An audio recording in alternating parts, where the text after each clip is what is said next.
நான் வீடியோ போடும்போதெல்லாம் கீழே கமெண்ட்ஸ் வரும், எடப்பாடியார் என்ன கிழிச்சிட்டாரு அப்படின்னு சொல்லி கேட்பாங்க. அவர் என்ன கிழிச்சாருங்கிறத நான் சொல்றேன். ஒரே வீடியோல சொல்ல முடியாது, பார்ட் 1 நான் சொல்லிடுறேன். வீடியோல போடுறேன். 7.5 இடஒதுக்கீடு சாதாரணமா வரல.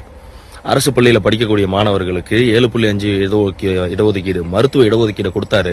அப்ப மத்திய அரசு கூட கூட்டணியில தான் இருக்கிறோம். ஆனா மத்திய அரசு அதுக்கு ஒத்துக்கல. அப்படி இருக்கும்போது ஆளுநர்கிட்ட போய் கேட்கிறாரு, ஆளுநர் அதுக்கு ஒப்புதல் வழங்கல.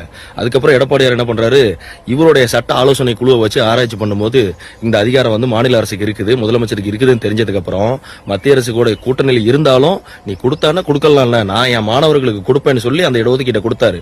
அந்த இடஒதுக்கீட்டினால மட்டும் இன்னைக்கு 3000க்கும் மேற்பட்ட மாணவர்கள் இன்னைக்கு மருத்துவ படிச்சுட்டு உட்காந்துருக்காங்க. 2020 இருந்து ஆரம்பிச்சது, வர 2026, 27 அவங்க எல்லாம் டாக்டர்ஸ் ஆயிடுவாங்க. எப்படி அரசு பள்ளியில படிச்ச மாணவர்கள் மருத்துவ படிப்பு படிச்சுட்டு இருக்காங்க. அடுத்து 26, 27 அவங்க எல்லாம் டாக்டர்ஸ். 3000க்கும் மேற்பட்ட அரசு பள்ளியில படித்த மாணவர்களை டாக்டரா உருவாக்கி அழகு பார்த்தவர் தான் நீங்க என்ன கிழிச்சாருன்னு கேட்ட எடப்பாடியார் உருவாக்குன சாதனை. அடுத்த வீடியோல இன்னும் சொல்றேன். எடப்பாடியார் என்ன கிழிச்சாருன்னு கேட்டீங்கல்ல, அதோட பார்ட் 2 வீடியோ தான் இது. 2011 அதிமுக ஆட்சி உருவாகும் போது தமிழ்நாட்டோட கடன் தொகை 1.5 லட்சம் கோடி. அதுக்கப்புறம் 10 வருஷம் அதிமுக ஆட்சி. 2021 ஆட்சி விட்டு போகும்போது 4,85,000 கோடி தமிழ்நாட்டோட கடன் தொகையா இருந்துச்சு. இதுக்கு நடுவில் மாபெரும் ஆளுமை புரட்சி தலைவி அம்மா எல்லாம் நம்மளை விட்டு போயிட்டாங்க. அதுக்கப்புறம் ஒரு சாதாரண விவசாயி தான் இந்த நாட்டை முதலமைச்சரா இருந்து இந்த நாட்டை கையாளுறாரு, இந்த நாட்டை ஆண்டுகிட்டு இருக்காரு. அப்படி இருந்த போதும் கொரோனா டைம் வேற நடுவில் வந்துச்சு, புயல் வந்துச்சு. அவ்வளவு தமிழ்நாட்டுக்கு வரக்கூடாத சோதனைகள்லாம் வந்த காலகட்டம் இருந்த போதிலும் தமிழ்நாட்டோட கடன் தொகை 4,85,000 கோடி. சரிங்களா? ஆனா கலைஞருடைய பையன் ஸ்டாலின் அவர்கள் முதலமைச்சரான இந்த 5 வருஷத்துல தமிழ்நாட்டோட கடன் தொகை இன்னைக்கு எவ்வளவு தெரியுங்களா? 10.5 லட்சம் கோடி. எப்படி 4,85,000 கோடி எங்க இருக்குது 10 வருஷத்துல?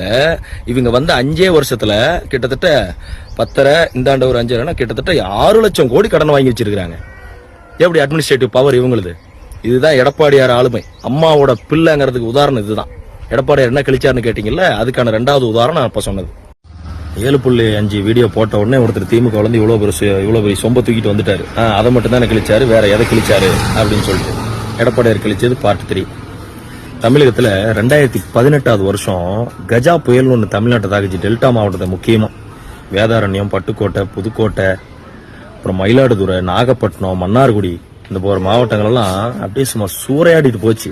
ஒரே மின்கம்பம் கூட கிடையாது, ஈபி மின்கம்பம் கிடையாது, தென்னை மரம் கிடையாது, எந்த மரமும் இல்ல. பூரா அப்படியே சும்மா வலிச்சு எடுத்துட்டு போயிடுச்சு. எடப்பாடியார் போனாரு, அந்த இடத்த பூரா பார்வையிட்டாரு.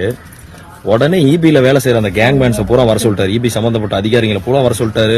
அங்க அந்த பணியாளர்கள் வர சொல்லிட்டாரு. அப்புறம் துப்புரவு பணியாளர்கள் சுத்தம் பண்றவங்க அவங்க எல்லாம் வர சொல்லிட்டாரு.